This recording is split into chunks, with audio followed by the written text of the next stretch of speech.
Oke, ya, oke. Pertama ya, suaranya benar jelas. Ya, assalamualaikum warahmatullahi wabarakatuh. Selamat sore semuanya. Ketemu lagi bersama Mas Bud di sini. Kita ngobrol-ngobrol santai. Karena banyak peserta yang bertanya, Mas, ini di Napas Ritme ini, eh, kalau misalnya saya mendapat ritme-ritme yang saya lihat dari YouTube, gitu kan, ritme-ritme yang mungkin saya dapat dari orang, baik sifatnya personal maupun yang apa namanya dilatih di kelas yang bukan OMG. Itu apakah memang ada ritme seperti itu OMG? Jadi pertama saya perlu jelaskan bahwa metode napas ritme ini hanya mengerucut pada saya saja. Karena memang saya yang membangun, menemukan, mengkonsepkan, dan mengembangkan. Dan karena membangun, mengkonsepkan, dan mengembangkan, maka saya sangat hati-hati di dalam penerapannya pada aspek kesehatan. Saya berasal dari orang yang skeptis. Saya menurut orang skeptis yang tidak gampang percaya. Bahkan pada ilmu yang dikasih oleh guru-guru saya. Seperti itu. Bukan lantas yang nggak percaya sama guru saya, bukan. Karena waktu itu memang kaidah tradisional itu manut. Manut itu berarti kita percaya saja pada guru kita. Saya menghormati guru-guru saya dan ilmunya pun benar. Tetapi yang dimaksud dengan tidak percaya adalah ini apa sih manfaatnya, ini gunanya apa, ini khasiatnya apa. Lalu apakah bisa diduplikasi atau tidak? Apakah ilmu seperti ini bisa diduplikasi pada orang lain dengan hasil yang sama? Lalu cara mengujinya bagaimana? Cara membuktikannya bagaimana? Dan sebagainya dan sebagainya. Hal seperti itu menjadi penting sekali. Kenapa? Karena di dunia tradisional, khususnya di aspek olah nafas, banyak sekali wilayah abu-abu. Wilayah abu-abu yang kita tidak pernah bisa melihat pembuktian-pembuktian selain dari cerita konon katanya. Memang sejarahnya begitu. Jadi kalau Anda perhatikan tuh kayak gitu. Semua tradisi-tradisi dari timur itu, walaupun itu benar, ada katakanlah orang-orang yang memang bisa melakukan, tapi secara umum kita yang berada di belahan dunia yang jauh itu tidak bisa melihat itu selain dari cerita katanya. Nah, disitulah kenapa saya menjadi sangat strict sekali terhadap napas-napas yang diluncurkan secara massal di masyarakat. Ritme-ritme yang Bapak Ibu lihat di YouTube saya, itu sangat strict sekali. Tujuannya supaya kita ini belajar dalam posisi untuk mencerdaskan, bukan untuk bikin jadi tambah bodoh. Contoh begini, seseorang bisa saja mengeluarkan ritme, misalnya ritme 1,5, 1,5, kira-kira gitu ya. Atau mungkin ritme 5,25, 5,25, katakanlah begitu. Atau mungkin ritme 4,25, 6. Wah, atau ritme 4,4,3,3,2,2,1,1, katakanlah begitu. Ya bisa-bisa saja seorang bisa mengeluarkan angka-angka ajaib, itu kan angka-angka mistis. Atau mungkin dia mendengar katanya tulang manusia, konon katanya sekian ratus ruas atau sekian ratus jenis. Katakanlah misalnya 369, lalu mendadak menjadi ritme 369. Ini namanya cocok logi atau gotak-gatik gatuk. Nah, yang seperti ini adalah jenis-jenis yang tidak ada pertanggungjawaban. Nah, itu yang saya bilang, kita mesti hati-hati di era zaman sekarang ini.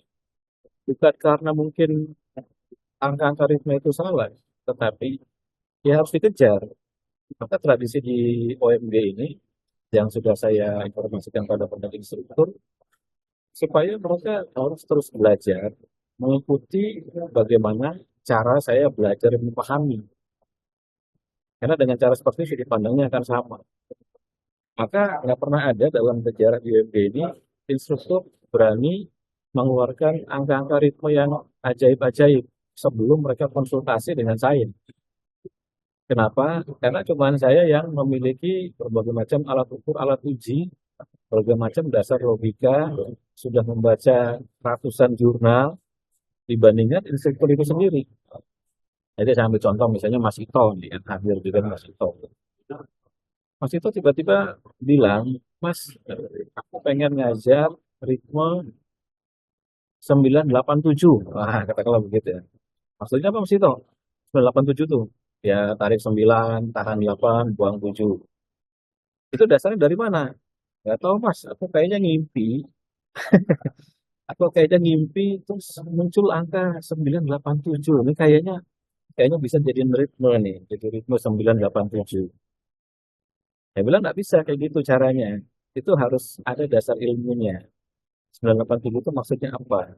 Apakah tarik nafas 9 detik, tahan nafas 8 detik, buang nafas 7 detik, atau tarik nafas 9 detik, buang nafas 8 detik, tahan nafas 7 detik, itu sesuatu yang berbeda kan? Lalu frekuensinya berapa? Lalu sudah diuji belum? Sudah dicek belum? Ada rujukan jurnalnya tidak? Punya alat ukur untuk menguji ritmenya atau tidak? Maka biasanya saya nggak mau adopsi yang seperti itu. Nggak bisa. Bukan karena saya tidak menghargai Mas Ito atau mimpinya, begitu. Tapi itu menjadi personal dia.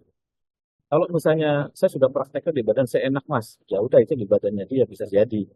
Tapi ketika kita berusaha untuk memperkenalkan pada masyarakat umum, itu nggak bisa, harus hati-hati. Harus itu pertanggungjawaban keilmuan. Makanya sering saya bilang, orang berilmu itu akan dihukumi lebih berat dibandingkan orang bodoh. Kalau orang berilmu, kemudian dia dengan ilmunya menyesatkan, kemudian memberikan informasi-informasi yang keliru, lalu diikuti oleh orang juga secara keliru, maka itu jauh lebih bahaya dibandingkan orang bodoh yang ngerti apa-apa, lalu dia mempraktekkan untuk diri sendiri. Itu dasarnya itu. Maka ritme napas ini, teknik napas ini, Anda harus berdiri. Nggak bisa ngarang sendiri. Nggak bisa. Kalau ngarang sendiri konsekuensinya berarti dia menjadi, saya sebut saja penemu tunggal. Jadi kalau kasus kayak tadi Mas itu tuh dengan mimpinya menemukan ritme 987, maka Mas itu jika menyebarluaskan mimpinya itu, ritmenya itu, Mas itu menjadi sumber tunggal pengetahuan ritme 987 yang akan diminta pertanggungjawaban oleh Tuhan. Benar tidaknya, kemudian jujur atau tidaknya, memiliki dasar ilmu atau tidak. Seperti itu. Kalau dalam perjalanannya kemudian memiliki pengikut dan pengikutnya juga sama-sama tidak mengerti, tidak mengerti dan selanjutnya, harus dihukumi lebih berat dibandingkan orang yang sekedar ngarang-ngarang tapi nggak menyebarluaskan. Harus dihukumi lebih berat. Karena itu prinsip dasar. Makanya saya sangat hati-hati ketika mengeluarkan sebuah kelas atau ritme atau metode. Pertama, karena harus ada dasar ilmunya dulu. Maka dari itu kalau perhatikan di YouTube saya, coba tarik mundur YouTube saya ke 1, 2, 3 tahun lalu gitu ya. Mungkin 4, 5 tahun lalu di YouTube saya ada lebih dari 300 video. Itu saya selalu sering sekali melakukan demonstrasi live. Saya pasangin alat. Kalau misalnya berhubungan sama ritme nafas, saya pasangin alat ukur HRV. Lalu saya mempraktekkan ritme yang ada di YouTube saya.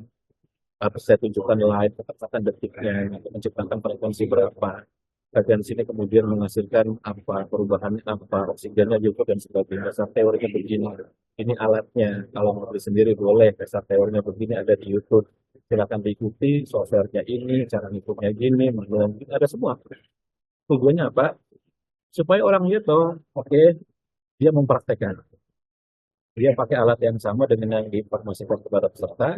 Dia pakai ritme yang sama seperti yang diberikan pada peserta. Lalu kita bisa mengukur, bisa melihat apa yang terjadi di badan dia. Maka pada ritme-ritme seperti ritme lambat, 15-15, 19-19, 17-17, 11-11, 20-20, itu video-video pembuktiannya ada. Sehingga ritme-ritmenya ini bisa terlihat, oh iya betul. Kalau bicara frekuensi, napas ritme paling benar nih. Kenapa? Yaitu foundernya atau penemunya menguji sendiri, mempraktekkan, mendemonstrasikan live.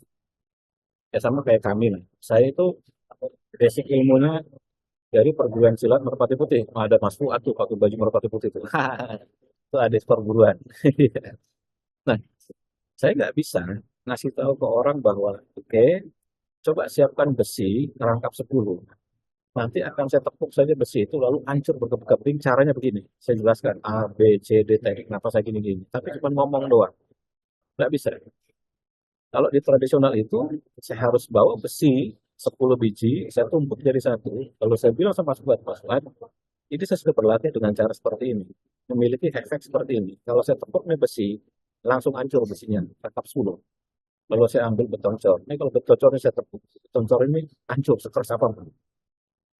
Jadi di dalam tradisional itu kita melihat realita kenyataan skill ilmu yang dimiliki oleh gurunya. Kalau cuma ngomong-ngomong gampang, saya tinggal bilang aja, siapa yang mau belajar ilmu berjalan di atas air? Wah, saya kasih tahu tuh, caranya begini ya. Pertama, kedua, ketiga, keempat, kelima, dan sebagainya. Terus silakan praktekkan. Nah, itu peserta kalau ada yang nanya, Mas, coba demokan. Ya udah kok, ya praktekkan aja, nanti kamu lama-lama bisa. Ya nggak bisa kayak gitu. Nah, itulah semangatnya di UMG, itulah semangat di mana kita skeptis dulu pada awalnya. Terutama saya skeptis dulu. Sampai saya menemukan kebenaran dari metode atau ilmu yang saya pelajari. Kalau enggak, saya simpan. Bahwa di dalam perjalanan 28 tahun lebih saya di Merpati Putih, saya sudah belajar berbagai macam teknik nafas, dari mulai halusan sampai keras, dari keras sampai lembut. Ya mungkin ratusan lah jumlahnya. Saya mempraktekkan, sebagian bisa dinalar, sebagian tidak, sebagian terasa betul. Tapi ketika saya ingin jelaskan ke orang, ini belum saatnya. Kenapa? Karena saya nggak bisa duplikasi. Saya nggak bisa duplikasi dalam waktu singkat pada orang itu. Maka itu saya simpan. Nggak berani. Sebelum aspek skeptis saya itu berhasil dipuaskan. Jadi ketika nanti ada orang nanya, mau nembak dengan pertanyaan A, B, C, D, F, G, saya sudah bisa punya jawabannya. Sebagai contoh, teori nafas itu berbasis frekuensi dan gelombang. Ya kan, berbasis frekuensi dan gelombang. Maka orang akan tanya, gimana mas, kok pernapasan bisa nyambung ke frekuensi itu? Cara ngeliatnya gimana? Cara ngujinya gimana? Pasti orang kan mikir gitu ya. Cara buktikannya gimana? Terus ini ilmiahnya di mana? Ya kan? Kalau orang akan tanya lagi, ini ada karya tulisnya enggak? Ada tulisan-tulisan yang bisa saya baca enggak? Ada PowerPoint-nya enggak? Doa terusnya akan dikejar tuh. Di era sekarang kan semua begitu. Nah, maka itu sudah terpikirkan ketika saya menjadi orang skeptis pada saat itu. Maka saya ketika bertanya, kalau orang skeptis terhadap nafas ritme itu, dia akan melihat dari sudut pandang apa? Oh ini. Lalu saya buatkanlah video-video, saya buatkanlah presentasi PowerPoint, saya buatkanlah kelas-kelas offline yang orang bisa datang ke situ, bertanya langsung, melihat pembuktian langsung. Jadi kalau ada yang ikut kelas-kelas saya itu dari tahun 2017, 2018, itu dia langsung di tempat pembuktiannya tuh. Alatnya semua saya bawa, peserta diuji satu-satu, saya juga mempraktekkan dulu. Nanti setelah dipraktekkan, gangguan peserta mempraktekkan, diuji, dievaluasi, terus begitu. Jadi mereka interaktif. Dan mereka selalu percaya karena gurunya menggunakan alat yang sama, ritme yang sama, teknik yang sama seperti pesertanya. Nah, dasarnya itu. Nah, maka ketika misalnya kita menjumpai metode-metode atau ritme-ritme di luar sana yang mungkin angka-angkanya menurut kita ajaib, ya Anda berhak untuk bertanya. Apalagi itu kelas berbayar. Kalau di UMG itu kan kelasnya rata-rata berbayar. Yang paling murah itu kan donasi bebas ya, 21 hari. Anda boleh bertanya pada instrukturnya. Kalau misalnya instrukturnya bisa jawab, eskalasinya dinaikkan ke saya. Karena ada instruktur yang memang skillnya dalam proses perjalanan. Maka dia nggak bisa jawab. Setelah itu ditanyakan. Dia TikTok lah, tanya ke saya, bentar saya balas, dan seterusnya. Kenapa? Karena sumber utamanya dari pengetahuan Mas Punggung. Itu dasarnya itu. Maka saya tidak boleh. Misalnya saya langsung memunculkan sebuah ritme yang tidak ada dasar ilmunya. Hanya karena mungkin sudah menjadi seorang influencer itu tidak boleh. Kenapa? Karena dalam keyakinan saya, hisapnya berat nanti. Pertanggungjawabannya berat. Kalau misalnya saya ngarang-ngarang aja, misalnya karena begitu ya, ya bisa saja orang akan ikut kan, akan ikut, kemudian karena melihat saya influencer, mungkin sering diundang sama komunitas-komunitas besar, jadi pembicara dan sebagainya. Tapi justru titik bahayanya di situ. Titik bahayanya di situ. Maka saya pernah bikin tulisan, semua dari kita adalah guru sekaligus murid. Jadi ketika suatu saat kita sedang belajar, maka kita menjadi seorang murid. Lalu pada satu titik akan ada momentum atau takdir dari Tuhannya, di mana Anda harus mengajar ke orang lain. Maka pada titik itu, dia berubah status menjadi guru. Walaupun cuma ngajar orang tua sendiri, ngajar mertua sendiri, ngajar nenek sendiri, ngajar adik sendiri, kakak sendiri, atau teman sendiri. Pokoknya selama judulnya itu kita ngajar, baik itu yang sifatnya gratis maupun berbayar, maka status kita berubah menjadi guru. Maka pada dasarnya kita adalah dualitas antara guru dan murid. Ada sebagian orang yang nggak mau jadi guru, ada sebagian orang yang nggak mau jadi murid, ada yang pengen belajar terus. Tapi pada satu titik Tuhan akan uji dia. Ketika ada orang terkesan dengan pengetahuannya, lalu dijadikanlah dia takdir sebagai seorang guru untuk melihat apakah dia bisa menerapkan atau bisa menggunakan kaidah-kaidah yang benar ketika dia dikasih sebuah posisi baru yang lebih tinggi. Tentu saja dari sisi ilmu, yang disebut guru itu pasti lebih tinggi dari murid. Dasarnya kan begitu. Nggak mungkin setara statusnya. Guru itu pasti ilmu lebih tinggi dari murid. Makanya disebutnya guru. Kan begitu. Maka justru ujiannya di situ. Nah itulah kenapa saya tidak pernah berani untuk memunculkan ritme-ritme dengan angka-angka ajaib yang tidak ada pertanggungjawabannya. Contoh misalnya, ada yang bertanya, Mas itu ritme 33, 55, 10, 10, 15, 15. Kenapa berhubungan sama kelistrikan jantung? Bahwa ritme 33, 55, 10, 15, 15 itu tidak ada jurnalnya. Tetapi ada dasar logikanya. Berdasarkan teori HRV, jantung manusia dibagi menjadi 3 frekuensi, very low frekuensi, dan high frekuensi. Itu ada penjelasannya di YouTube dengan sangat jelas sekali, termasuk cara mengukurnya, cara menghitungnya, alatnya bagaimana.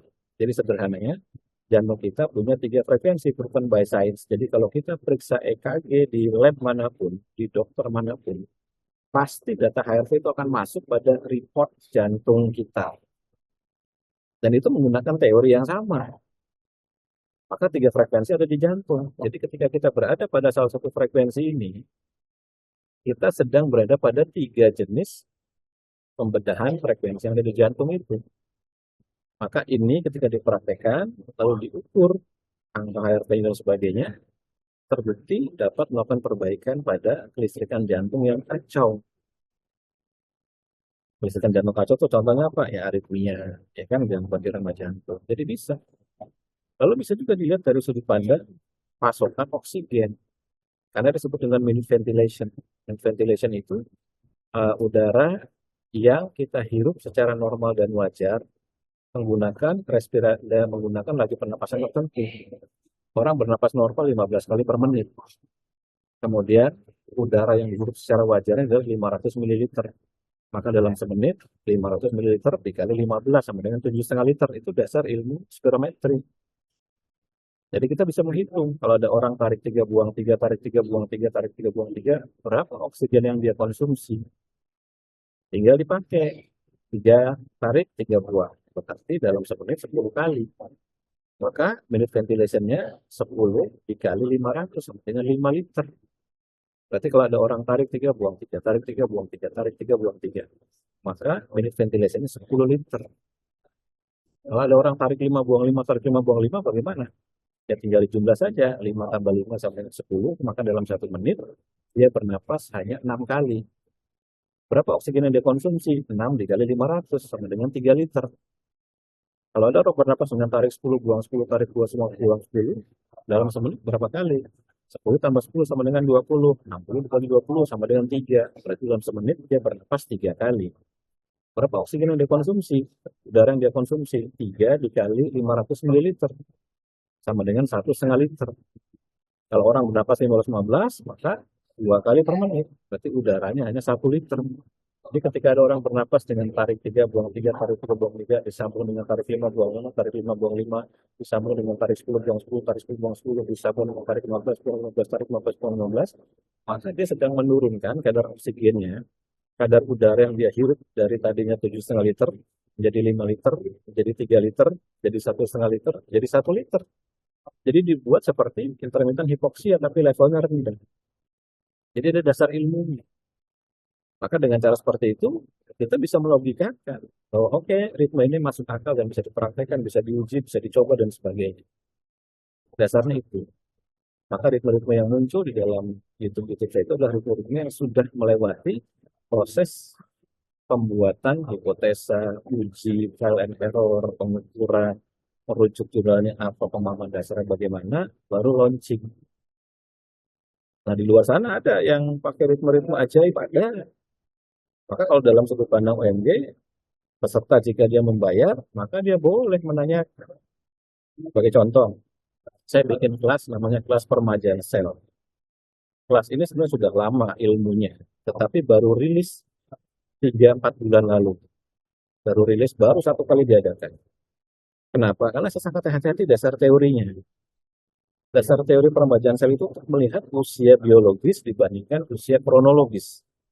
Usia kronologis gampangnya usia KTP. Usia biologis itu usia selnya. Nah, sekarang pertanyaannya, bagaimana cara mengetahui usia sel kita atau usia biologis kita? Oh, gampang, Mas. Beli aja timbangan merek Xiaomi, ya kan? Atau datang ke gym. Nanti bisa diukur pakai timbangan merek Tanita. Xiaomi, Tanita atau yang merek-merek Huawei juga ada, gitu kan? Saya bilang nggak bisa. Itu tidak ada rujukan ilmiahnya. Bahwa dia bisa memunculkan data usia kronologis Anda berapa tahun, iya mungkin saja. Tetapi rujukan jurnalnya tidak ada. Kalaupun ada, tidak cukup kuat. Maka itu tidak saya pakai. Jadi di kelas pembelajaran saya itu saya nggak pernah menyuruh peserta menggunakan timbangan-timbangan seharga 100 ribuan itu untuk mengetahui berapa usia sel kita. Caranya bagaimana? Saya harus baca dulu jurnalnya, bagaimana cara paling valid untuk mengetahui usia kronologis, usia biologis dari seseorang. Ternyata ada dengan akurasi sampai di atas 90%. Dengan syarat dia harus uji 9 variabel di laboratorium. Dari mulai gula darah puasa, HSCRP, ada limfosit, kemudian ada MCV, ada RDW, ada glukosa puasa, ada albumin, ada kreatinin, ada 9 variabel. Dia harus uji itu. Setiap variabel mewakili usia-usia biologis pada sel. Lalu peserta mempraktekkan. Oke, Mas, saya mau uji. Jadi suami istri ada beberapa mempraktekkan. Lalu setelah itu, setelah 3 bulan, dipraktekkan lagi untuk uji ulang, masukin lab lagi. Masuk lab, uji ulang. Dari situ kita bisa ukur, dan ternyata benar. Tekniknya terbukti bisa membuat usia sel menjadi remaja dengan range antara 3 sampai 6 tahun. Dalam waktu sampai 1 sampai 3 bulan. Jadi tekniknya sesuai dengan rujukan jurnalnya, terbukti dan teruji menggunakan standar yang valid. Jadi ini mesti harus hati-hati. Makanya kelas peremajaan sel itu baru saya bikin setelah berbulan-bulan melakukan eksplorasi, skeptis dulu. Ini apa buktinya, apa caranya, bagaimana cara mengetahuinya, gimana cara uji labnya, dan sebagainya, rujukan jurnalnya apa. Baru rilis kelas ini. Maka ketika ada yang WA saya menanyakan, Mas, ini ada yang menawarkan kelas namanya kelas mitokondria. Oh iya, nggak perlu kelas apa itu? Oh ini ada ritme-ritmenya. Ya tanyakan aja sama yang nanya, sama yang bikin. Gimana cara ngujinya, gimana cara mempraktekannya, cara ngukurnya, uji labnya apa, kita bisa tahu mitokondria kita bagus atau tidak, jumlahnya berapa, dan sebagainya, tanya saja. Karena itu yang saya lakukan setiap kali sebuah kelas ingin di launching. Kalau enggak, ya ibu atau bapak yang ikut kelas itu cuma dapat omong-omong doang. Cuma dapat cerita katanya mungkin akan diputar video dari dokter, profesor, dan sebagainya. Tapi dia sendiri nggak pernah mempraktekkan, membuktikan, mengetahui benar atau tidak mitokondrianya bertambah. Itu nggak bisa. Saya, pengetahuan tentang mitokondria saya sudah baca 8 buku tentang mitokondria. Tapi kelasnya belum pernah saya bikin. Kenapa? Karena saya nggak tahu cara ngujinya. Dasar teorinya saya paham. Saya bisa debat dengan dokter manapun mengenai pengetahuan mitokondria. Apalagi dari sisi olah nafas. Tapi cara mengujinya, ketika misalnya teknik ini saya launching, ketika orang nanya, oke, Mas, aku sudah latihan, gimana cara aku tahu mitokondria aku sudah membaik, jumlahnya banyak atau kualitasnya bagus? Jawabannya apa? Nggak bisa jawab kan? Sayanya pun nggak bisa jawab.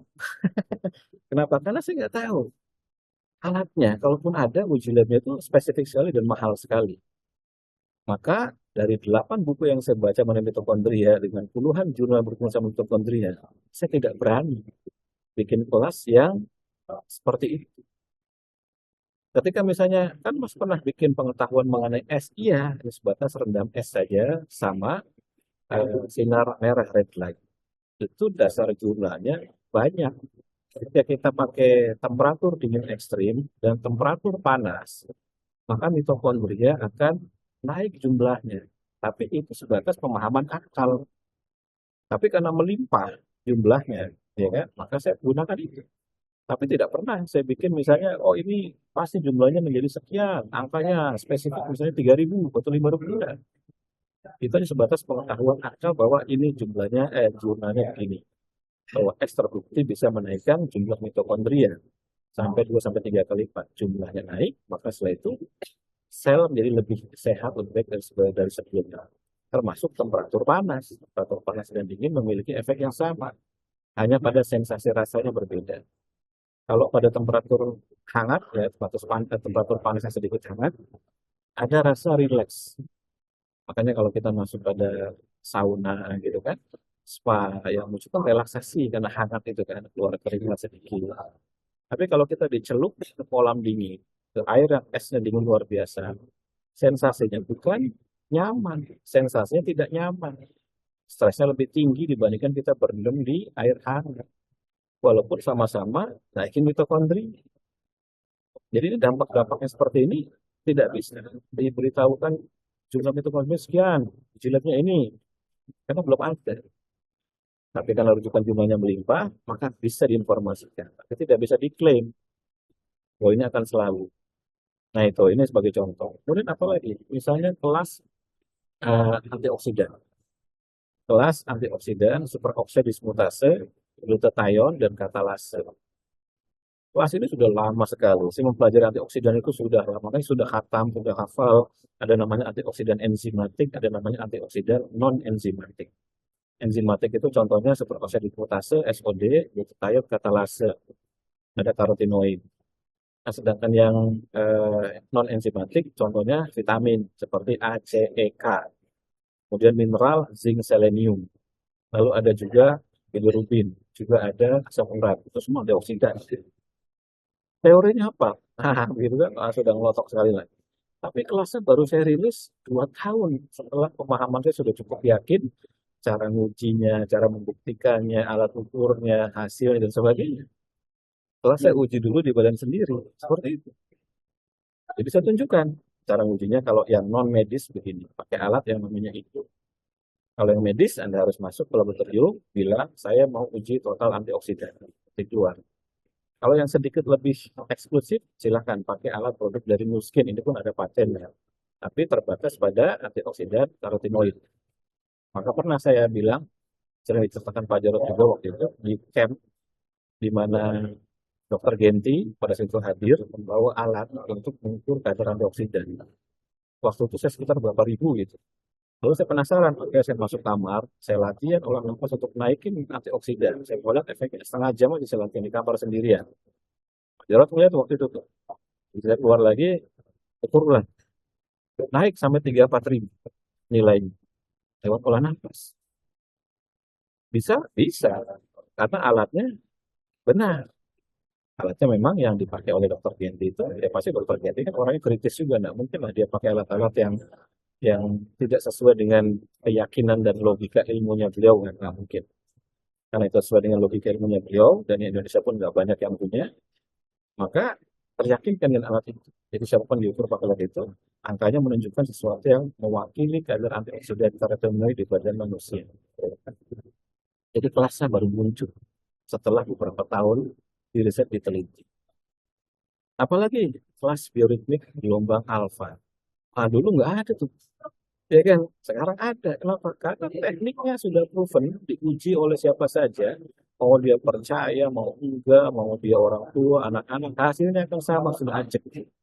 Gelombang otaknya pasti alfa. Makanya muncullah kelas bioritmik gelombang alfa. Apalagi kelas kepekaan. Ini pun hasilnya juga sama. Jadi semua kelas-kelas yang di launching ini memiliki dasar ilmu yang jelas. Misalnya kelas penguraian pengentalan darah. Ini wilayahnya sensitif sekali. Di kelas penguraian pengentalan darah ini, ketika kita melihat darah yang kental, itu caranya gimana? Ke lab mas, biar ribet. Sebelum latihan ke lab, selesai latihan ke lab lagi gitu kan, ribet. Ada nggak caranya? Setelah ditelusuri jumlahnya ternyata ada. kita bisa pakai mikroskop live blood analysis untuk melihat secara visual kondisi darah kita apakah saling menggumpal atau terlepas berjalan secara bebas. Berarti alatnya harus dibeli. Harga alatnya 15 juta tuh, paling murah. Kalau yang dark field itu lebih mahal lagi, bisa sampai 25 juta. Saya beli yang dark field. Jadi saya beli alatnya untuk membuktikan, oke, secara visual kelihatan. Tapi mikroskop live blood analysis itu juga pada sebagian orang tidak dipercaya karena biasa untuk jualan suplemen. Saya udah beli yang mahal-mahal, ternyata pada sebagian referensi ini dipakai untuk jualan suplemen dan sebagainya kan. Padahal itu ada ilmunya. Ada ilmu mengenai keping darah merah. Tapi ya nggak apa-apa. Ini kan hanya masalah orang salah menyalahgunakan, gitu kan? Orang menyalahgunakan. Tapi secara ilmunya benar. Maka saya pakai ilmu yang benar itu. Lalu apakah cukup dengan mikroskop live blood analysis? Tidak cukup. Karena darah kental dapat dilihat dari berbagai macam kondisi. Ada yang darah kental dilihat dari sisi eritrositas darah merahnya, ada yang dilihat dari sisi trombositnya. Juga ada yang dilihat dari sisi D-dimer. Jadi ada 3 kondisi dasar apa pengentalan darah itu. Eritrosit aggregation-nya, agregasi eritrosit, agregasi trombosit, sama D-dimer. Kalau D-dimer udah pasti di lab, nggak bisa enggak. Kalau D-dimer tuh kalau masih ingat era-era COVID dulu, itu kan terjadi tiba-tiba orang COVID itu sering kena penggumpalan darah. Kok bisa? Karena D-dimernya tinggi. Tapi yang 2 ini, eritrosit trombosit, agregasi trombosit sama agregasi eritrosit, alatnya bisa kita beli secara bebas. Maka saya beli untuk melihat eritrosit agregasi menggunakan live blood analysis, untuk melihat agregasi trombosit menggunakan alat khusus. Ya memang itu standar medis juga, harganya ya lumayan. Sampai 9,5 juta atau 12,5 juta saya lupa waktu itu. Belum termasuk testernya. Jadi dengan diuji dengan cara seperti itu, maka diuji berkali-kali terbukti teryakinkan. Oke, visualnya seperti apa? Oke, gini. Coba lihat nilai agregasi trombosit, oh benar terurai. Berapa kali latihan? Oke, sekian kali latihan. Tekniknya ini. Lalu dikoreksi-koreksi sampai kita kompres, tekniknya udah dapat yang paling efektif dan efisien.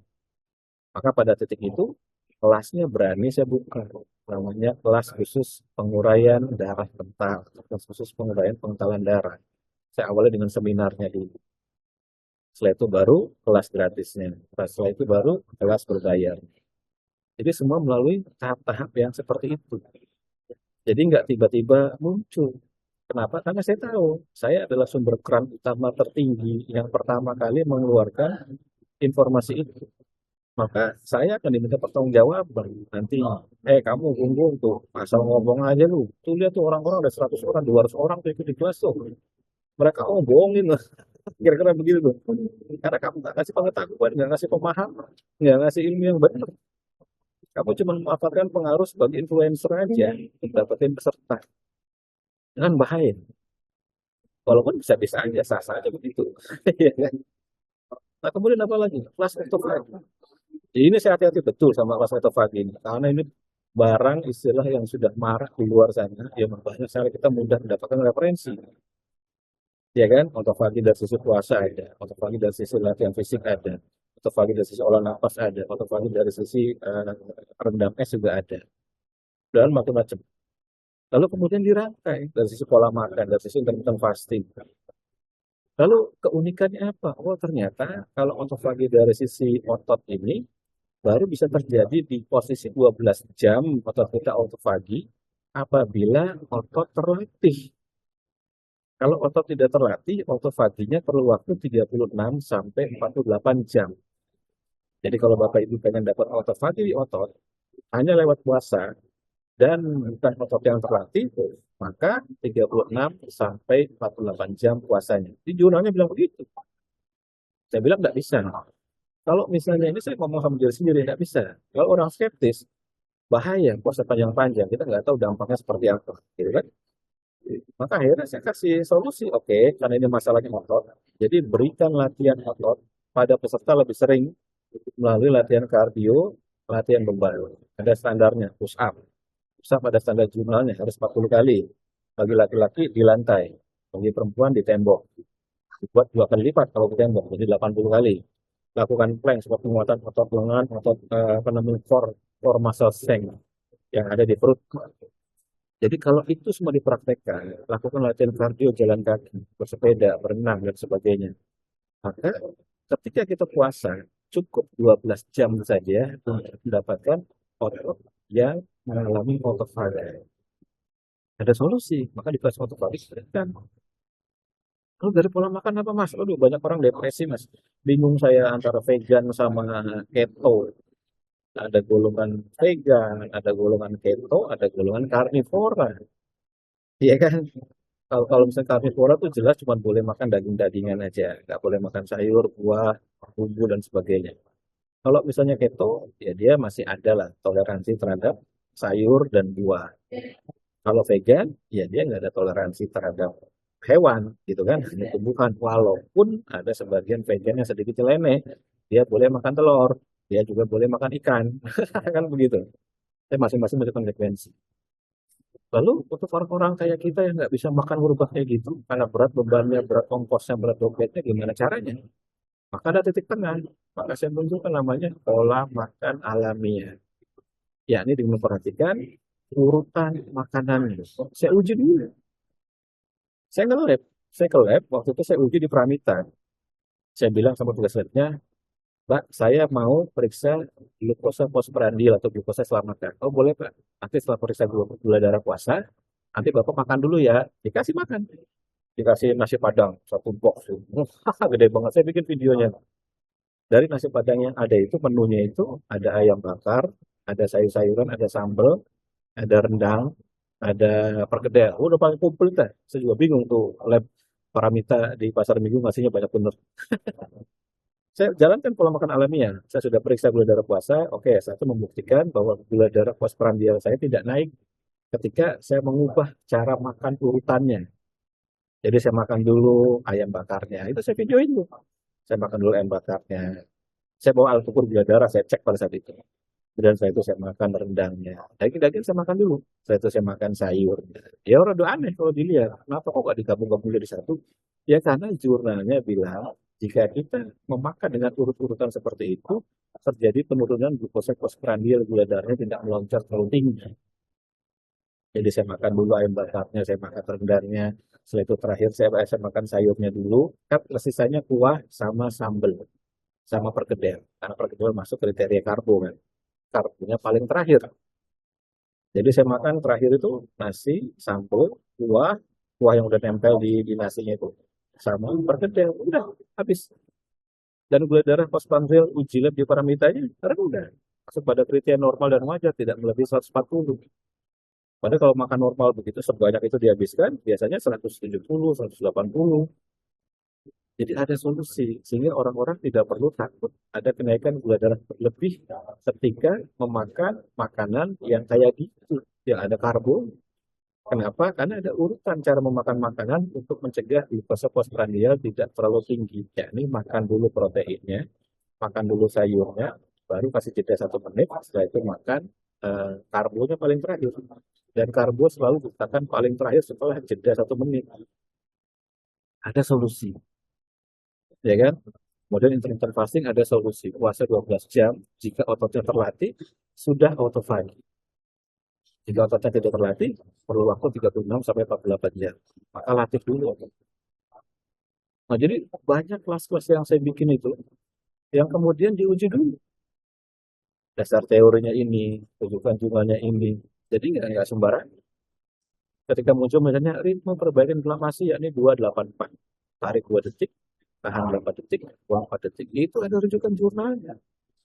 Ada ilmunya. Ritme 55 bisa menurunkan HbA1c sebanyak 2% selama setahun. Itu ada rujukan jurnal. Nah, saya muncul ke rujukan jurnal. Jadi sangat teliti sekali. Jadi tidak bisa saya misalkan munculkan ritme, ya misalnya angka-angka ajaib lah. Misalnya 777. Wah, kayak togel gitu kan. Kayak apa namanya, yang di video game gitu. Yang muter tuh. Munculkan misalnya 999. Nah, gitu kan. Atau 444. Kalau itu tidak ada rujukan jurnalnya, tidak ada dasar ilmu, nggak berani. Walaupun secara teori napas ritme boleh aja, karena memang saya berada pada wilayah yang bisa memunculkan angka-angka ajaib. Tapi saya tahan dulu. Supaya Pak, supaya ketika sebuah produk di launching, teknik napas di launching, ini benar.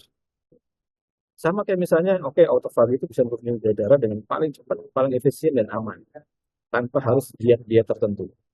Lalu ada sebagian orang bilang, Mas, aku nggak sanggup diet. Aku nggak bisa jalanin pola makan alami. Aku nggak bisa jalanin puasa. Aku nggak bisa jalanin latihan kardio yang berat. Aku nggak bisa lah jalanin latihan beban yang berat. Aku nggak bisa main es. Atau nggak bisa macam-macam deh. Karena itu pilihan olah nafasnya aja. Request-request itu udah saya pikirkan sejak 8 tahun lalu. Bisa nggak olah nafas menjadi satu-satunya variabel untuk menormalkan gula darah? Ternyata bisa. Maka muncullah kelas yang disebut dengan kelas normalisasi diabetes TPTD. Tanpa puasa, tanpa diet. Jadi nggak pakai puasa, nggak pakai diet, gula darah bisa normal.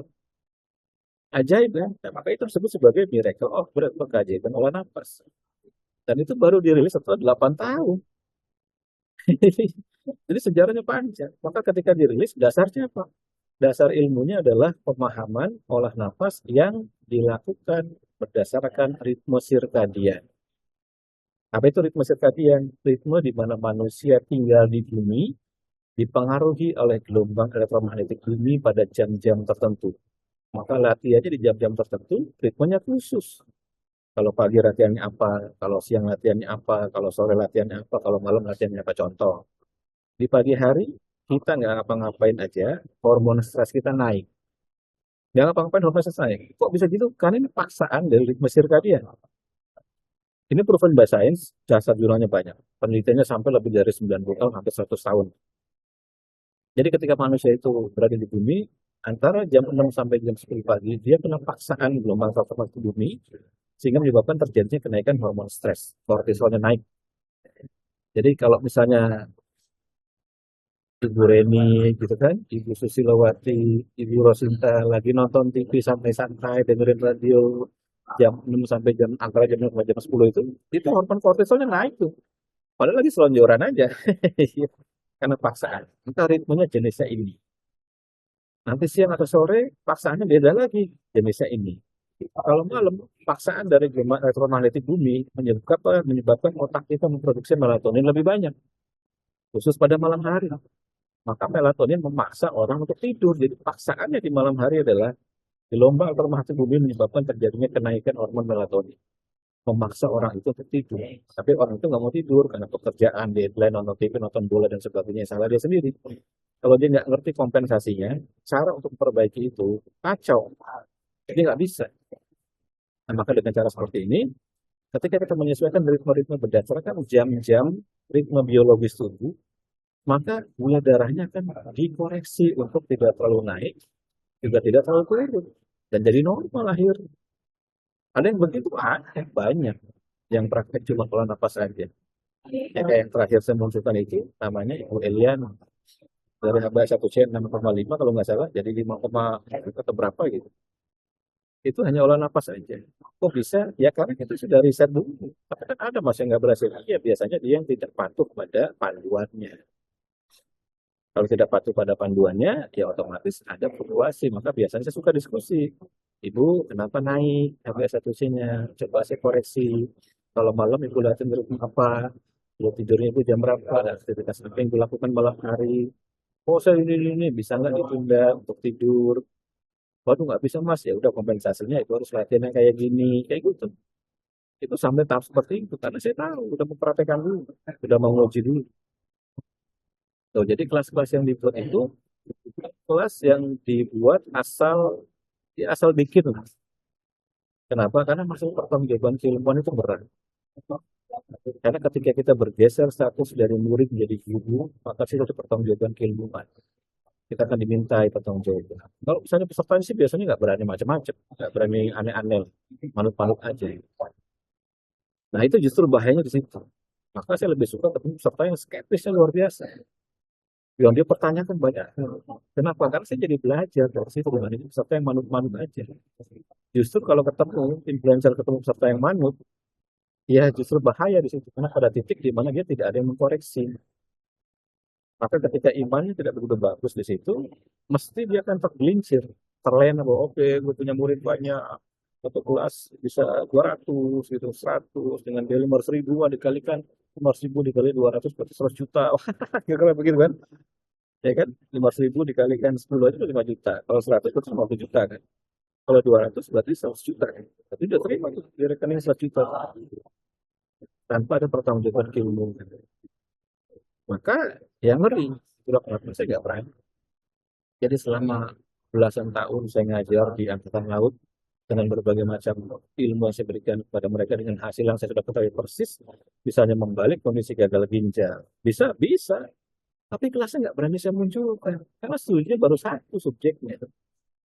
Kemudian membalik kondisi jantung koroner 9 titik. Nggak berani saya munculkan kelasnya. Padahal ada studi kasus yang dilakukan laut. Tapi studinya baru satu orang. Menurunkan nilai LDL yang sudah belasan tahun nggak bisa turun-turun. Itu nggak berani saya masukkan kelasnya. Karena studinya baru 3 di angkatan laut. Saya rasa masih belum cukup kalau 3. Apalagi 1. Maka nggak berani dimunculkan. Ya kan? Padahal itu kelas-kelas yang mungkin pasti peminatnya banyak. Kelas untuk berbagai jantung koroner, pasti banyak peminatnya. Kelas misalnya untuk menurunkan LDL, ayo diuji lah sama obat penurun LDL manapun pakai teknik saya bisa. Atau kelas untuk mematikan bakteri, mematikan virus dan bakteri hanya dalam waktu kurang dari 10 menit. Ayo diuji berani. Karena sebetulnya diuji di rumah sakit untuk menurunkan bakteri, mematikan bakteri dengan olah nafas. Bukan pakai Wim Hof. Nggak ada saya pakai Wim Hof pada saat itu. Saya nggak ada urusan sama teknik Wim Hof, nggak kenal lah malah. Saya di Merpati Putih nggak kenal teknik Wim Hof. Saya cuma kenal ilmu yang diajarkan guru saya. Nggak kenal yang gitu-gitu. Ketika udah menjadi sebuah produk namanya nafas ritme, sudah menjadi sebuah pengetahuan olah nafas yang hasil pengembangan. Oh baru ini mirip sama Wim Hof nih kalau dicarakan begini kan. Oh kalau ritme parasimpatik ditambahkan dengan tahan nafas, oh mirip-mirip kayak Wim. Oh mirip kayak Bastrika, mirip kayak kapal bati. Ya udah, saya tinggal telusuri, pelajari jumlah-jumlah yang berhubungan dengan Wim Hof, Bastrika, kapal bati. Tapi itu Mas, Wim Hof kan katanya bisa untuk nyembuhin kanker.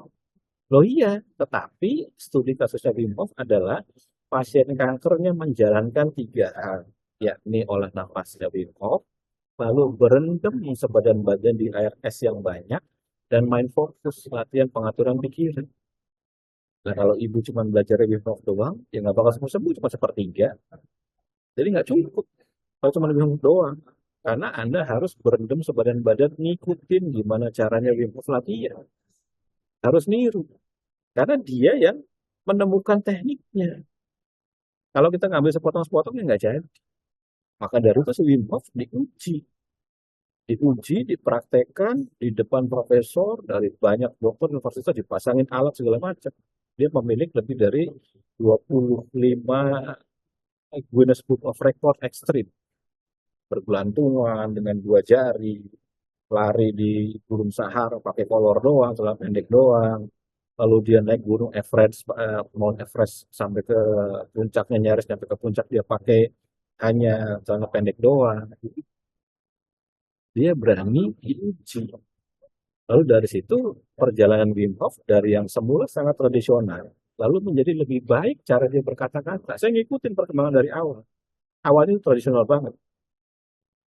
Tapi ketika banyak profesor menguji dia, masuklah teori-teori, masuk pemahaman yang mungkin masuk akal bagi Wim Hof. Maka cara dia ngomong sekarang ini udah lumayan bagus dibandingkan tarik mundur 5-10 tahun lalu. Karena saya ngikutin. Saya ikut kelasnya, saya bayar. Saya punya sertifikat. Bayar. Kelasnya itu kalau di total itu ribuan euro harganya. Sekitar kalau nggak salah 3 ribuan euro. Hampir 100 juta lah kalau ikut kelasnya. Jadi kalau peserta cuma belajar yang sepotong dari YouTube atau sepotong dari influencer, ya, ya jangan berharap banyak kan begitu. Nah, maka balik ke kasus MB tadi, untuk semarit-maritmu yang kita launching sebagai sebuah kelas, kita sangat hati-hati. Sangat hati-hati. Tidak berani kita bikin kelas yang tidak ada pertanggungjawabannya. Saya membolehkan peserta bertanya, kenapa ritme yang saya praktekkan begini, kemudian bisa menyebabkan kesembuhan? Dasar teorinya bagaimana? Ya teori seperti huruf U, bisa saja saat ini saya ngomong teorinya seperti ini didukung dengan jurnal yang valid, gitu kan? Tapi 5 tahun lagi bisa saja ada penemuan baru. Bisa saja seperti itu, mungkin, sangat mungkin sekali. Nah itu termasuk penyakit berat. Seperti misalnya saya pernah bikin video mengenai kanker. Kenapa sekarang metodenya dibikin baru? Bukan untuk membeda-bedakan sama yang lama, karena perjalanannya begitu. Mekanika Newtonian berbicara kuantitas, berbicara molekul, jumlah.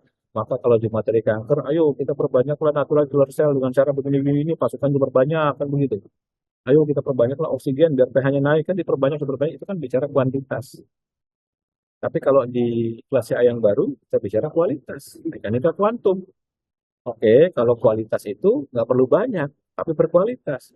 Maka konsep yang paling masuk akal adalah raja, ratu, atau panglima. Di mana-mana raja cuma satu, ratu cuma satu, panglima cuma satu. Tapi yang keluar dari mulut panglima, yang keluar dari mulut raja, itu adalah sesuatu yang berkualitas. Maka dipatuhi dan dilaksanakan. Kalau rajanya bilang serang, serang. Kalau rajanya bilang bumi hanguskan. Kan begitu.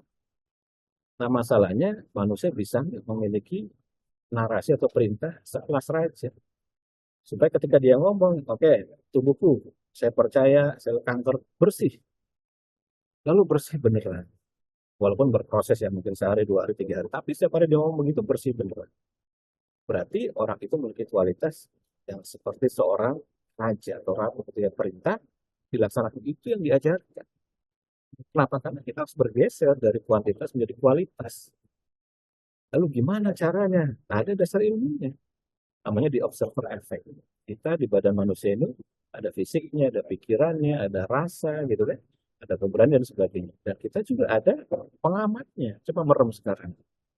Coba merem, merasakan jadi badan. Kita seperti pengamat tuh. Kita ngamatin raga kita ngamatin rasa kita ngamatin telinga kita yang saat ini mendengar apa, kita ngamatin mata kita saat ini melihat apa. Kita jadi pengamat di sini. Dan bagaimana menjadikan pengamat yang berkualitas ketika perintah, oke, sel kanker bersih. Dia bersih beneran. Oh, ini lagi BAB darah nih. Hilang BAB darahnya. Bersih.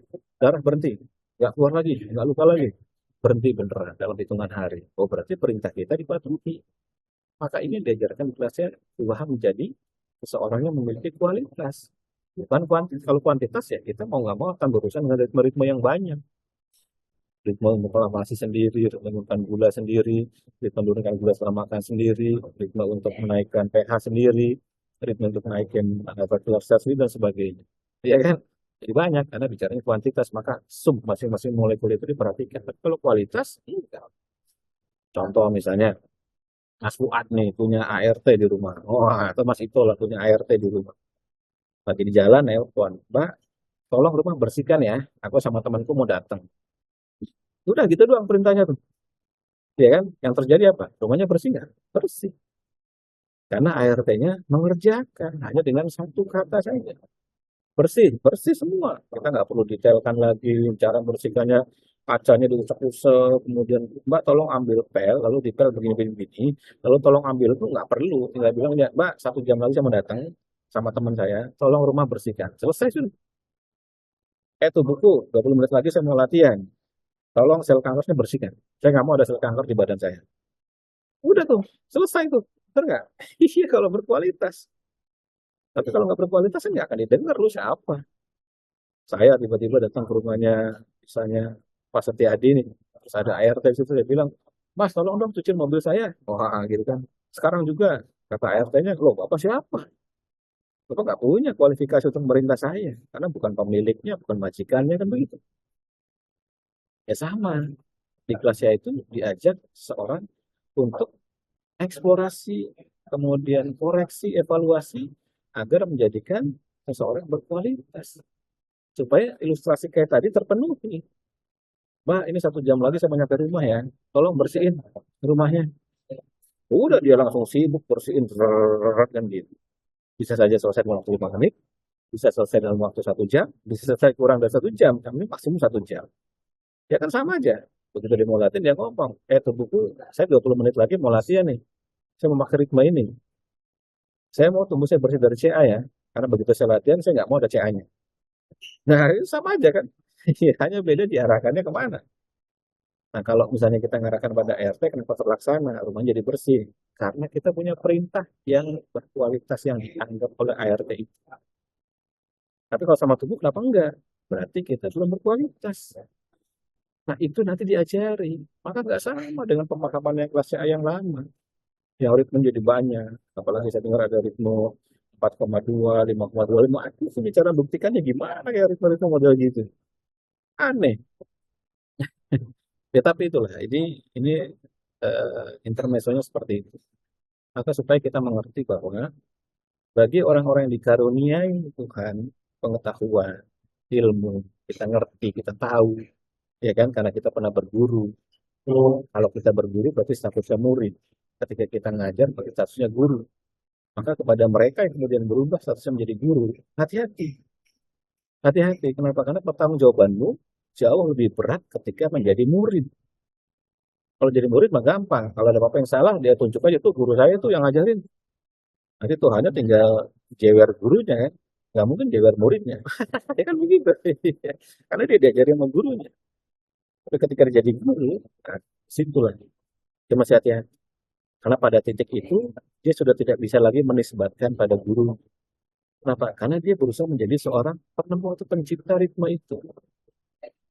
Maka hisabnya perhitungan dia menjadi jauh lebih berat dibandingkan ketika dia masih jadi murid. Kamu pernah belajar Mas Gunung ya, jadi murid dia. Itu ritme ini apa sih? Waduh, apa ya? Bentar saya tanya dulu deh. Kalau enggak kamu tanya sendiri ke Mas Gunung. Nih nomor HP-nya. Dia selesai. Dia terbebas dari masalah kan? Kalau saya nggak bisa jawab, ya si teman yang nanya ke orang itu nggak akan disalahkan. Si instruktur. Karena masih ada gurunya. Dilempar ke saya. Selesai. Maka sebenarnya menjadi murid itu menyelamatkan. Karena tinggal lempar aja eskalasinya. Itu tuh Mas Gunung itu yang ngajarin. Saya nggak begitu ngerti juga, tapi enak di badan rasanya. Jadi kalau kamu pengen minta penjelasan, dia cuma mampu ngejelasin segini. Selebihnya kontak sendiri aja. Atau ikut kelasnya, atau baca YouTube, atau baca tulisan di websitenya kan begitu. Bebas kita dari segala pertanggungjawaban, ya kan? Tapi ketika kita jadi guru, dan apalagi guru itu bukan mengajarkan yang dulu pernah diajarkan oleh gurunya, dia menciptakan sendiri, menemukan sendiri, maka pada titik itu pertanggungjawaban dia menjadi jauh lebih berat. Karena dia bisa mempengaruhi orang lain. Maka faktor niat, motivasi di hati dan sebagainya, itu sangat-sangat hati-hati sekali. Tapi kan niat saya baik, Mas. Saya kan sambil menyelam minum air, sambil ngajar di kelas, kemudian saya jualan. Apalagi begitu, iya, lebih parah lagi. Nanti kemudian, katakanlah begini, dia ngajarin napas A. Katakanlah begitu ya, napas A. Lalu dia jual juga suplemen B. Lalu ternyata ketika peserta minum suplemen B, membaik atau sembuh. Lalu dia promo. Ini ada peserta yang sembuh karena belajar pernapasan. Padahal bukan. Sembuhnya itu karena minum suplemen itu. Yang baiknya dia karena minum suplemen itu. Maka si instruktur ini udah nggak benar tuh. Maka dia menyembunyikan kenyataan. Dia menyembunyikan kebenaran. Makanya saya di OMG ini melarang untuk di dalam kelas OMG itu ada promosi-promosi yang berhubungan sama herbal, suplemen, apalagi MLM. Nggak boleh. Kenapa? Karena jadi bias. Tapi kan Mas pernah Mas waktu itu Intan tuh promo vitamin I ya itu cuma D3, K2, kemudian apa namanya spirulina, itu yang saya konsumsi. Selain itu enggak. Maka saya selalu bilang ini yang kami konsumsi. Kalau Bapak Ibu ingin meniru cara kami, saya uji lab. Spirulina yang saya makan, saya uji lab betul tidak nilai magnesium saya naik. Maka saya uji elektrolit. Saya masuk ke lab dia, saya bayar. Mbak, saya mau uji elektrolit. Saya udah makan konsumsi spirulinanya itu 1, 2, 3 bulan. Saya uji 3 bulan lagi, saya uji lagi 2 bulan, saya uji lagi naik enggak? D3 pun begitu. Saya datang ke lab Pramita, dia, Mbak, saya mau uji vitamin D3-nya. Saya udah minum dulu, saya coba dengan cara minum 1.000 IU, saya minum 2.000 IU, 3.000 IU, 5.000 IU, sampai harus saya ketemu pola yang bisa naikkan dan menjaga supaya D3 saya antara 100 sampai 120 sampai detik ini. Caranya ada di YouTube. Saya kasih cara itu dari jurnal. Sudah terbukti. Makanya cuma itu aja. Tapi tidak pernah kemudian itu menjadi hal yang wajib diberikan di seluruh riset atau diarahkan agar seluruh peserta untuk membeli itu nggak pernah. Karena itu jadi bias. Biasnya adalah, tadi saya bilang ketika misalnya ada orang dikasih latihan nafas A, lalu disuruh minum suplemen B, kemudian ternyata penyakitnya membaik, yang memperbaiki yang mana? Kalau ternyata perbaikinya adalah suplemennya, lalu kemudian si instruktur ini promo di luar, oh ini ada yang sembuh nih, membaik nih, hebat nih. Padahal pembaiknya karena suplemennya, berarti dia sudah berbohong. Itu bahaya justru. Maka dari itu dalam setiap prinsip ilmiah, variabelnya hanya boleh satu, nggak boleh banyak. Maka saya pernah bikin video, kalau masih ingat tuh ada di YouTube saya tuh, begitu klik YouTube Mas Gunggung tuh videonya langsung muncul. Jika misalnya ada orang diabetes, pengen sembuh dari diabetes, lalu dia dikasih intervensi tiga. Yang pertama dikasih intervensi disuruh puasa, yang kedua dikasih olah nafas, yang ketiga disuruh olahraga. Jadi si orang diabetes ini, katakanlah orang yang pertama, disuruh melakukan tiga hal ini. Disuruh puasa, disuruh olah nafas, disuruh olahraga. Lalu diabetesnya sembuh, normal. Pertanyaannya, yang membuat normal yang mana? Kan begitu? Yang membuat normal yang mana? Maka cara mengetahuinya bagaimana? Dieliminasi dari tiga hal ini. Hilangin dulu misalnya olahraganya. Berarti cuma puasa dan olah nafas. Suruh orang yang kedua melakukan puasa dan olah nafas. Data diabetesnya bersih nggak? Oh ternyata normal mas. Oke, berarti variabelnya dua sekarang. Tapi kita masih belum tahu yang mana yang benar-benar menyembuhkan. Eliminasi salah satunya, buang olah nafasnya. Maka suruh orang ketiga itu hanya puasa saja. Cuma puasa saja. Nggak usah olahraga, nggak usah olah nafas. Ternyata diabetes juga bisa normal. Maka puasa ini signifikan sebagai satu-satunya variabel yang menyebabkan diabetes di orang itu. Olahraganya tidak signifikan, olah nafasnya tidak signifikan. Loh, gimana cara membuat olah nafas signifikan, Mas? Variabelnya hanya satu, yakni olah nafas saja. Baru kita bisa bilang itu signifikan. Itu adalah solusi. Ya kan? Itu dasar logikanya begitu. Maka ketika di dalam kelas itu ada ritme, ritmenya pun banyak. Misalnya sampai 5-6 ritme, katakanlah begitu. Lalu dikasih juga suplemen, dikasih juga herb, lalu membaik. Dikasih juga suruh pakai baju apalah kira-kira begitu. Lalu membaik. Ada banyak 4-5 variabel. Yang mana yang memperbaiki masalah penyakit dia? Nah, ketika diumumkan sebagai sebuah testimoni bahwa peserta ini setelah ikut kelas saya lalu membaik, orang asumsinya apa? Kelas olah napas kan? Padahal bukan. Nah, itu yang saya bilang ngeri, hati-hati. Itu yang justru bahaya dari sisi si instruktur atau influencer itu, karena dia sudah berbohong. Karena sembuhnya orang itu bukan karena olah nafasnya, tapi yang dia promokan olah nafasnya. Padahal di dalam kelasnya itu ada dipromosikan suruh beli suplemen, suruh beli ini, itu segala macam. Ya itu saya nggak berani. Ya kalau orang lain berani sih itu urusan mereka. Tapi kalau sudut pandang saya nggak berani melakukan itu. Makanya saya melarang semua promo-promo yang berhubungan dengan suplemen, herbal, atau apapun di dalam kelas OMG berjalan. Nggak boleh. Supaya apa? Supaya variabelnya hanya olah nafas saja satu-satunya. Jadi ketika saya bilang normal tes diabetes TPTD tanpa kesehatan tanpa diet, ada Ibu Eliana sembuh dari diabetes, ya variabelnya cuma itu. Nggak ada lagi yang lain. Maka pasti pengaruh terbesarnya cuma itu. Tinggal ditanya, ibu puasa nggak? Saya nggak puasa. Ibu diet nggak? Saya nggak ada diet. Ibu olahraga? Saya juga olahraga sewajarnya, cuma jalan kaki aja. Ya pasti variabel olah nafas itulah yang menyembuhkan diabetesnya. Peremajaan sel, misalnya kayak kasus di peremajaan sel, 9 variabel diuji, lalu membaik, lalu ditanya, Bapak minum apa? Saya nggak minum apa, saya nggak minum suplemen, nggak minum herbal, hanya olah nafasnya dari Mas Gunung, berarti yang mengubah usia biologis saya menjadi lebih muda adalah olah nafasnya itu. Antioksidan juga begitu. Sehingga nanti ketika saya bilang bahwa oke, OMG ini punya studi kasus, punya testimoni orang yang bisa memuda selnya, usia biologisnya lebih muda dari sebelumnya, karena latihan tadi pernapasan. Dan cuma itu. Di dalamnya nggak disuruh minum A, B, C, D, nggak ada. Nah itu baru kita menemukan bahwa kebenaran dari olah nafas yang bisa mengubah. Jadi ada kejujuran di situ. Tapi kalau di dalamnya diselipi dengan suplemen, dengan baju, apa segala macam, itu pasti nggak jujur. Apalagi ketika instrukturnya bilang, pasien ini sembuh, CA-nya membaik hilang. Padahal si CA itu disuruh minum A, B, C, D. Olah nafasnya bisa dibuang. Tapi yang dipromosikan adalah olah nafas. Nah itu, ini sudut pandang. Makanya skeptis itu seringkali bermanfaat. Ya kan? Seringkali bermanfaat. Maka jangan ragu jadi orang skeptis supaya kita selamat. Nah, gitu ya. Jadi mudah-mudahan dengan Zoom sore hari ini kita jadi paham bahwa karena wilayah olah nafasnya abu-abu, jadi hati-hati ya kan terhadap pemilihan. Ya, masalah kemudian itu menjadi rezekinya ya saya tidak ingin ganggu periuk orang. Saya hanya minta berhati-hati.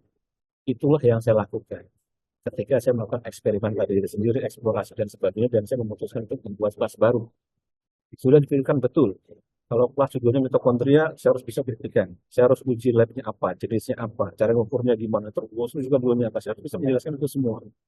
Nggak boleh enggak. Seperti itu. Ya, apa nih, Mas, apakah dengan seri nafas perbaikan inflamasi dari audio AMG selama 20 menit itu bisa untuk menyingkirkan benjolan di belakang punggung sel dokter kista terutama? Secara teori, audio perbaikan inflamasi sesuai dengan namanya, hanya untuk memperbaiki inflamasi. Kalau yang sifatnya anomali sel, Histamium tumor cancer, disarankan ikut kelas khususnya atau ikut workshop. Di workshop ini nanti akan dipraktekkan, diuji, diukur, dikoreksi sampai benar. 2 hari. Ya, mungkin workshopnya saya nggak bisa ikut mas karena mahal. Kelas CA cuma 200.000, 12 kali sesi. Itu Anda belajar itu langsung ke intisarinya. Dan yang latih langsung saya. Karena memang ini teori yang sangat baru sekali dan riset pun bagus banget. Jadi kalau kita hanya belajar napas yang dari YouTube, tapi nggak dibimbing, mungkin kita hanya dapat manfaat 20-30%. Maka disarankan bagi yang CA, ambil kelas khusus CA-nya. Ya kan, hanya 200.000. Apalagi ada festival olah napas bulan Agustus nih, diskonnya banyak. Anda bisa ambil misalnya 4-5 kelas, diskonnya hampir 50%, ya katakanlah begitu.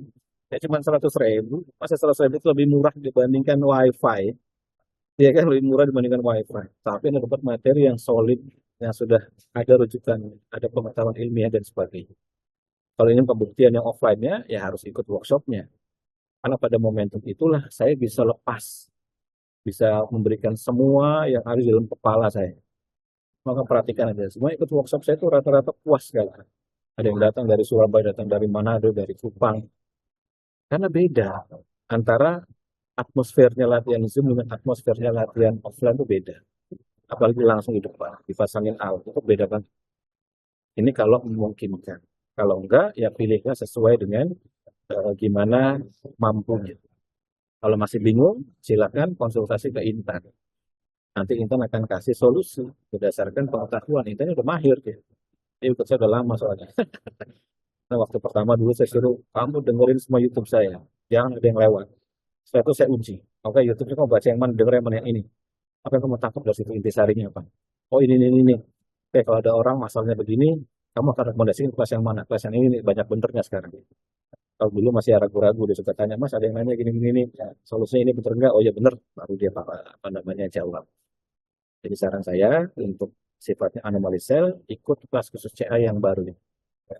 12 kali sesi, 200.000. Sedangkan kalau yang perbaikan inflamasi itu saya bikin global saja. Karena itu sebagai charity. Kelas apa namanya audiens sifatnya charity. Itu charity. Kalau pengen detailnya, silakan gabung. Nah, seperti itu. Ada 27 kelas. 27 kelas itu banyak banget. Yaitu merupakan tadi akumulasi dan kristalisasi dari pengetahuan itu. Ya jelas ya. Jadi terima kasih banyak yang sudah hadir pada kesempatan sore kali ini. Mudah-mudahan kita semua sehat dan tetap kritis pada segala informasi yang bertebaran di internet. Jangan cepat percaya, jangan juga cepat terlena, ya kan? Jangan cepat buru-buru atau apa istilahnya itu terburu nafsu menyimpulkan. Dipikirkan dulu, masuk akal nggak? Masuk logika nggak? Datanya kumpulkan dulu, cari tahu dulu, ajak ngobrol dulu, lihat dengerin dulu omongan dari instruktur. Kalau dia masih punya guru, tanya gurunya siapa. Lalu ajak ngobrol gurunya. Lihat video-video guru. Guru itu pernah bikin video, nggak pernah bikin tulisan. Kalau iya, lihat, dengarkan. Kalau nggak ada semua itu, buat tanda tanya besar. Gimana cara Anda cari tahu? Kalau Anda nggak bisa mengenal pikiran dari orang yang menginformasikan ilmu itu. Itulah kenapa saya bikin video-video di YouTube. Itulah kenapa saya bikin TikTok. Itulah kenapa saya bikin website. Saya tuliskan semua supaya orang tidak beli kucing dalam karung. Anda kenal, tahu, iya. Cocok nggak dengan logika ini? Oke, cocok. Ya sudah, silakan latihan. Perlu bimbingan? Saya rasa masih cukup pasal dengan yang gratis dari YouTube. Monggo silakan. Kalau perlu bimbingan, ini ya 2017. Dari yang paling murah sampai paling mahal. Ada satu cerita dari Batam. Ini saya cerita baru-baru yang terjadi. Dia udah ikut saya, udah pengetahuan, udah belajar dari YouTube dan sebagainya. Kurang mantep kalau nggak belajar langsung. Maka ambillah kelas privat. Nggak tahu-tahu 24 kali sesi. Ya, kenapa? Ya karena jalan pikirannya dia pengen dengar sendiri. Ya kan? Ya ternyata ya cocok. Akhirnya bisa jalan. Ada juga dari Wijaya Karya. Itu latihan sampai 2 tahun. Privatnya 2 tahun, bayangin sekeluarga. Udah kayak anak sendiri kalau ke sana tuh, oh dihidangkan itu segala macam. Nah, seperti itu. Gitu ya. Jadi mudah-mudahan tetap logikanya di jalan, logis, jangan gampang percaya, jangan gampang terlena. Jika ada sebuah pengumuman mengenai sebuah keberhasilan testimoni dan sebagainya, cari tahu di belakangnya apa. Apakah benar cuma itu variabel? Atau ada variabel lain? Cari tahu, cari tahu, cari tahu, cari tahu. Ajak diskusi, ajak ngobrol, cari pembuktian. Kenapa? Karena semua MLM itu overclaim. Itu udah rumusnya pasti begitu. Overclaim. Jadi pernah ada sebuah MLM yang kemudian ya saya marah sama orang yang ngomong di situ gara-garanya. Dia bilang begini, dalam Islam itu ada hadis Nabi Muhammad yang dia bilang jika di dalam tubuh seseorang ini ada segumpal daging yang kalau dia baik, baik semuanya, kalau dia buruk, buruk semuanya. Daging itu adalah hati. Orang-orang ini diterjemahkan sebagai liver. Anda bayangkan, hati yang dimaksud oleh hadis Nabi itu bukan liver, tetapi kolbu. Bukan bentuknya fisik. Jadi kalau kolbunya baik, kalbunya dia baik, maka baik semua. Kalau kolbunya buruk, buruk semuanya. Diterjemahkan sebagai liver, maka disarankan harus minum suplemen liver. Karena sesuai dengan hadis Nabi, ini sudah miring otaknya. Dan bisa diselamatkan. Kenapa? Supaya orang pada beli. Itu saya bilang ini bahaya, Pak. Jadi lagi-lagi di era informasi ini tetap akal sehat itu dipakai. Ketika ada sebuah klaim, testimoni dan sebagainya, telusuri dulu. Jangan langsung semua, wah hebat ya gara-gara olah napas nih. Wah olah napas nih bisa ini kanker nih. Nanti dulu, telusuri dulu. Ini orang ini latar belakangnya gimana? Apakah dia dulu olah napas atau dia disuruh apa segala macam? Ya kan, atau disuruh minum ini itu dan sebagainya. Dicari tahu dulu. Itu namanya kita kritis untuk menyelamatkan. Gitu ya. Terima kasih banyak. Sampai ketemu lagi pada obrolan santai yang berikutnya. Assalamualaikum warahmatullahi wabarakatuh. Selamat sore semua. Tetap kritis dan logis supaya kita selamat.